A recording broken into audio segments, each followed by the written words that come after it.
So Andy, thank you so much for taking the time My pleasure. To have a quick conversation here. I witnessed the panel that you were on earlier on. Great conversation. Do you want to share with the audience what was the panel about? What were the topics? Yeah, I mean, we were talking about development and operation of student housing and how tastes have evolved, how building needs have evolved. And I think where we spent a lot of the time was thinking about how does that all impact affordability? And I think that's one of the biggest challenges facing our industry. Now, affordability is a huge topic nationwide, right? And developers, and I know you're also a developer as well as an operator, developers are saying, look, when it gets for us to pay 40 cents or over per dollar in just like regulatory stuff, it makes it very, very hard for us to kind of justify doing business. What's an average cost? I know that you're in many markets in the United States, but throughout the country, what's the average cost that a regulation burden on a new development? And it's twofold. It's regulations during construction, during development and construction. Afterwards. Impact fees continue to go up. It's tax rates post development, and it's even bled into things like insurance now, which has become even more challenging. And effectively, what that's doing to us is it's creating a real challenge to get rents that are affordable once you've incorporated that all into your budget. That's very good to know for for the audience right there, and I think to have a better understanding, because I think developers and owners have been vilified lately quite a bit for being this bloodthirsty and trying to rip people off, when in reality is, if my cost is this much, I can't just do things at cost. I can't justify being a business unless I'm adding. So all that stuff adds to the cost, and ultimately you're not paying the cost, but the final consumer, right? The renters are paying the cost. That's right. And if you think about student housing and how it's evolved, student housing has only been around for 35, 40 years.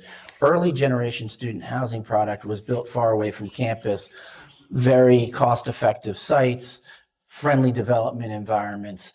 Essentially, the students' feedback was, we don't want to have to get on a shuttle and ride 3 or 4 miles to every time we want to go to campus. So they demanded that connectivity to campus, which in many places means significantly more expensive sites, higher regulation, larger taxes, all those things. And so we've really just been trying to provide what students want, but now it's gotten so expensive that we're going to need to come up with new and creative ideas to solve that problem. As far as trends and future for multifamily, for student housing in particular, Yes. What do you see in various markets, most significant markets? So let's just talk not just generally about Atlanta, right? Because that's where you're based out of, and that's where we are today. Well, I think the same trends we're seeing everywhere are accentuated in urban markets. And what I mean by that is students really want connectivity to campus. In urban markets, it's even more important because of the congestion and the traffic. And so commuting really doesn't make sense. So they really want to be as close to campus as they can. And then they want their properties to support their engagement with campus and to support what they're doing on campus, studying, connecting with other people. And that's changing sort of the way in which we're thinking about developments. Now the big hurdle, which we've already talked about, is doing all of that in a way that a student, and more importantly, mom and dad, can still afford to pay that rent. How do we improve affordability as an industry? I mean, unfortunately, there isn't a silver bullet. I wish there was. I think being more efficient, being more cost effective in construction is a small part of the equation. We're going to need incentives. We're going to need, governments and universities to work alongside of us to provide the right kind of incentives to make these development work. And then we're really going to have to change the mindset. Unfortunately, the same unit that costs $2,000, you can't engineer your way to make that $1,400, right? And so I think a big component of that is going to be double occupancy, which has been a bad word in student housing, but it's going to become a necessity in student housing. And so removing that stigma, designing better properties that allow that affordable component, but still getting all the other things that a student wants, is going to be something that we're all going to have to do. So same space shared by more than one person? I don't think it's the same space. Maybe it's the same space reinvented, right? Okay. How do you put two people in a unit that may previously have had one person, but still provide a sense of privacy and a sense of independence. That's the challenge that's in front of developers, architects, schools, et cetera. And that's what I think we have to do to sort of solve for that. And the one thing that I think the entire world is watching right now, and it's dipping into technology and especially artificial intelligence. Yeah.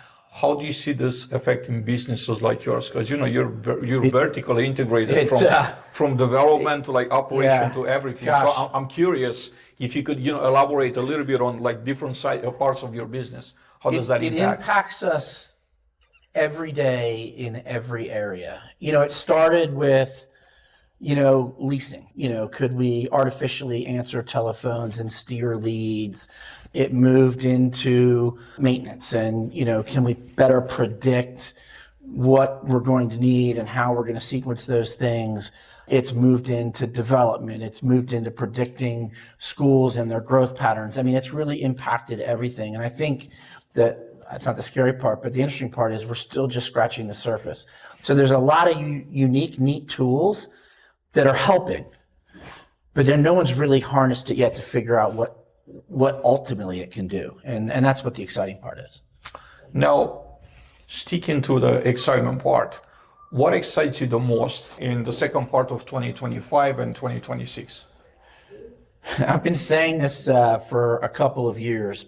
Student housing has been challenged just by, first, the rising interest rates, second, some of the uncertainty that's out there in the economic environment. And we're getting to a place where buyers and sellers are willing to transact. We're getting to a place where development starts to make a little bit more sense. I think if we can get a little more stability and those markets will come back, then we can see kind of how this creativity and all that harnesses itself. Andy, I appreciate you being with us today. Thank you so much. Thank you so much for your time.